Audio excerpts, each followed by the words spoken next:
Hello guys, स्वागत है आपका स्कैरी हाउस में। तो आज मैं एक्सप्लेन करूंगा the cabin in the woods movie को। ये मूवी काफ़ी अच्छी है और मॉन्स्टर से भरी पड़ी है।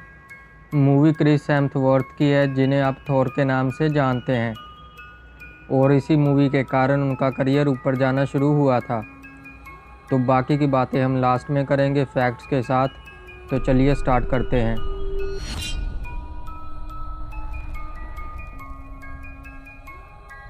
स्टार्टिंग एक अंडरग्राउंड ऑफिस से होती है। ये ऑफिस काफ़ी हाईटेक था। ऑफिस के मैनेजर से एक प्रोजेक्ट के बारे में बात कर रहे थे, जो कि वर्ल्ड के अलग अलग देशों में हो रहा था, लेकिन सारी जगहों पर यह प्रोजेक्ट फेल हो गया था। बचे थे सिर्फ अमेरिका और जापान। फिर हमें मूवी के लीड कैरेक्टर दिखाए जाते हैं, जो कि कर्ट, डाना, जूल्स, होल्डन और मार्टी थे। ये सभी वेकेशन के लिए जंगल में जा रहे थे, क्योंकि कर्ट के कज़न ने वहाँ पर कैबिन लिया था और उसी कैबिन में ये लोग टाइम स्पेंड करने जा रहे थे। रास्ते में ये लोग फ्यूल स्टेशन पर रुकते हैं। वहाँ का ओनर इनसे रूडली बात करता है और इन्हें वार्निंग देता है कि वहाँ जाना आसान है लेकिन वापस आना नहीं। मीनवाइल ये लोग कैबिन तक आ चुके थे। कैबिन काफ़ी अजीब था, क्योंकि वहाँ डिस्टर्बिंग पिक्चर्स थी और एक वन साइडेड मिरर था। उस मिरर से होल्डन डाना को देख पा रहा था, लेकिन डाना होल्डन को नहीं। होल्डन सभी को बता देता है कि यहाँ पर एक वन साइडेड मिरर है। यहाँ पर हमें पता चलता है कि उस कैबिन में कैमरास लगे हुए हैं और इन सभी पर नज़र रखी जा रही थी अंडरग्राउंड ऑफिस से। कैबिन में ऐसी हाईटेक चीज़ें लगी थी जो इनकी मेंटल और फिज़िकल हेल्थ बता रही थी। इतना ही नहीं, ऑफिस के कलीग्स इनकी ज़िंदगियों पर जुआ भी खेल रहे थे कि कौन सा मॉन्स्टर किसको मारेगा।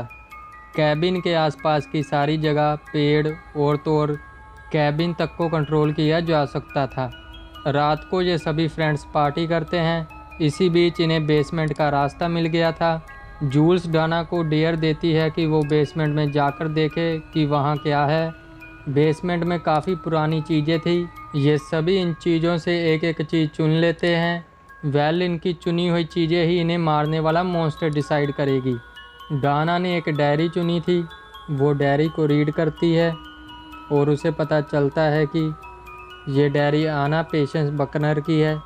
आना ने लिखा था उसके डैड मॉम को टॉर्चर करते थे और डैड ने मॉम को काट कर जलते कोयलों पर फेंक दिया था, और ये बात 1903 की है। डायरी में एक मंत्र भी था।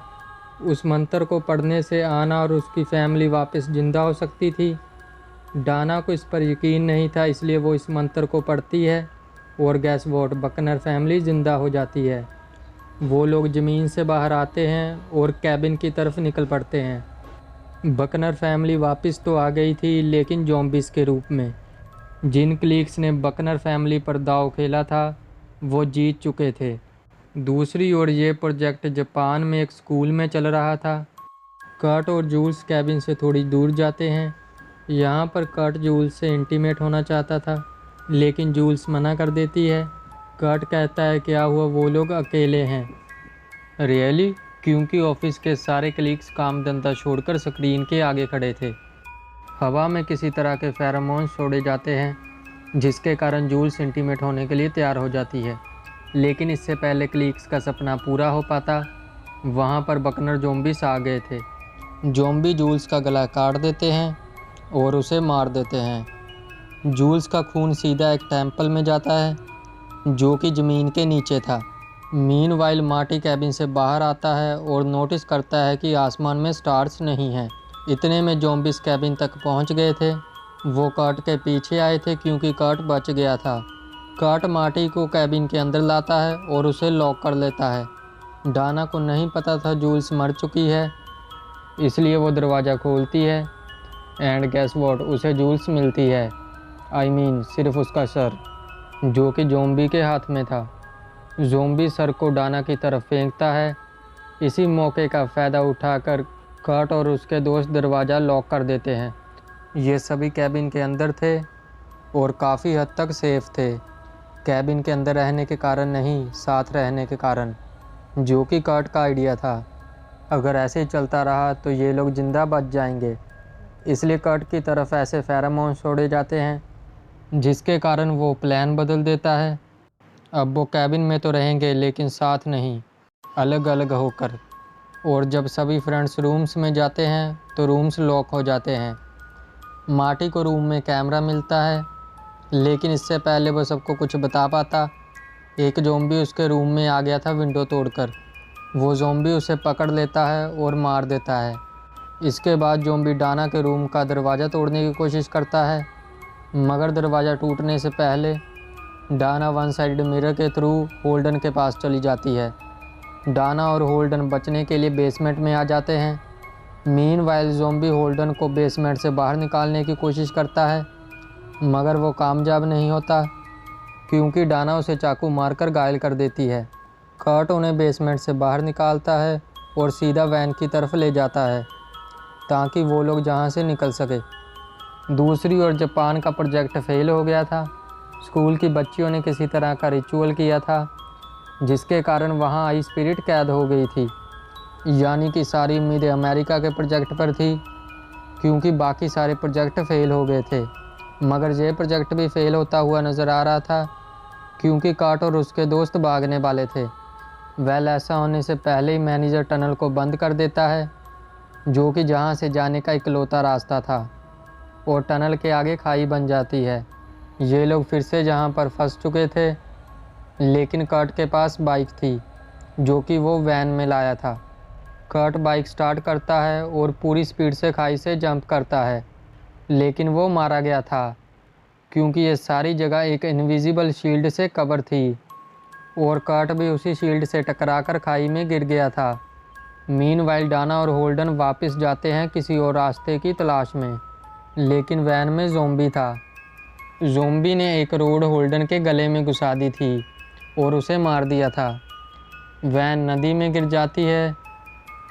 डाना बच गई थी और वो नदी से बाहर आती है, मगर ज़ॉम्बी भी जिंदा था और वो उसे पकड़ लेता है। दूसरी तरफ अंडरग्राउंड ऑफिस में पार्टी चल रही थी, क्योंकि उनके मुताबिक प्रोजेक्ट पास हो गया था। लेकिन क्या सच में? बिल्कुल नहीं, क्योंकि डाना के साथ मार्टी भी जिंदा था और वही डाना को ज़ॉम्बी से बचाता है। इतना ही नहीं, मार्टी ने अंडरग्राउंड ऑफिस जाने का रास्ता भी ढूंढ लिया था। वेल, नीचे तो अलग ही दुनिया बसी हुई थी, क्योंकि नीचे बहुत सारे मॉन्स्टर्स चेंबर में कैद थे। सिक्योरिटी गार्ड्स ने डाना और मार्टी को देख लिया था।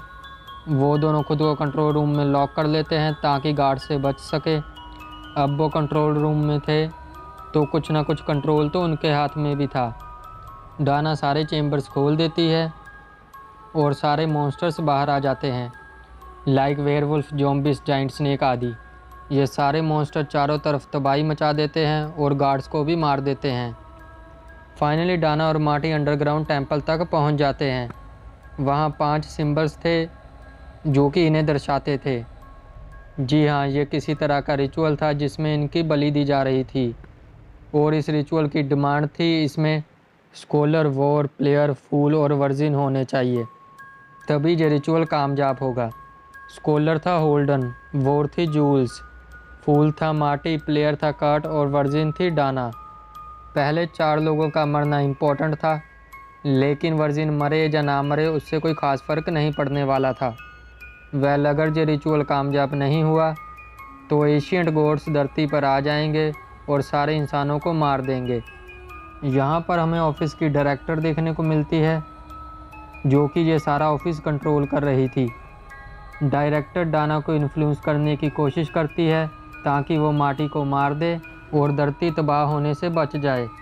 डाना उसकी बात मान लेती है और मार्टी को शूट करने वाली थी, लेकिन इससे पहले वो ऐसा कर पाती, वहाँ पर एक वेयरवुल्फ आ गया था। वेयरवुल्फ ने डाना पर हमला कर दिया था। मार्टी डाना को बचाता है और वेयरवुल्फ को भगा देता है।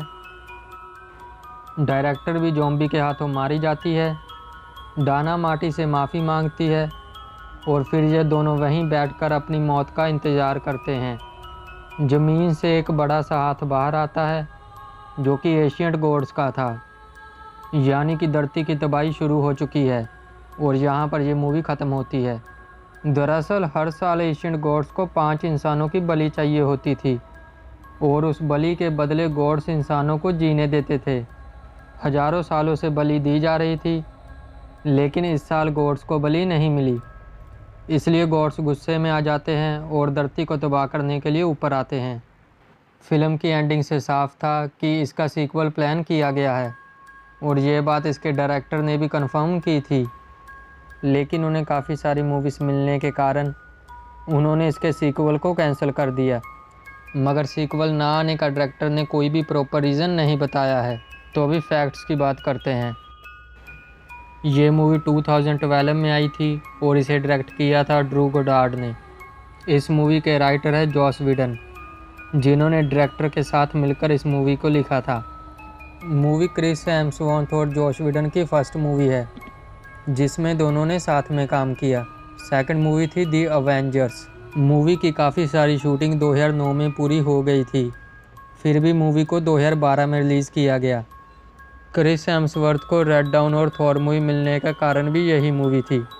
लास्ट में जो हाथ हमने देखा वो ग्रीक गॉड क्रोनोस का था। Movie resident evil, evil dead, Friday the 13, cabin fever और सा मूवी से इंस्पायर्ड है।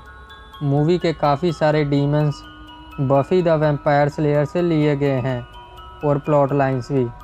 रिलीज़ होने से पहले ये मूवी लोगों को कैबिन फीवर का रीबूट लग रही थी, लेकिन ऐसा था नहीं। मूवी की स्क्रिप्ट लिखने में 3 दिन लगे थे। मूवी के फेल्ड रिचुअल्स दूसरी मॉन्स्टर मूवीज़ के रेफरेंस थे, like the Ring, King Kong, Dracula आदि। मूवी के लिए 60 मॉन्स्टर्स को क्रिएट किया गया था। मूवी को पोस्टपोन किया गया था ताकि मूवी को 3D में बनाया जा सके, लेकिन इस प्लान को कैंसिल किया गया। अंडरग्राउंड ऑफिस के सारे सीन्स रियल ऑफिस में शूट किए गए हैं। तो बस आज के लिए इतना ही। अगर वीडियो अच्छी लगी हो तो वीडियो को लाइक करें और चैनल को सब्सक्राइब करें।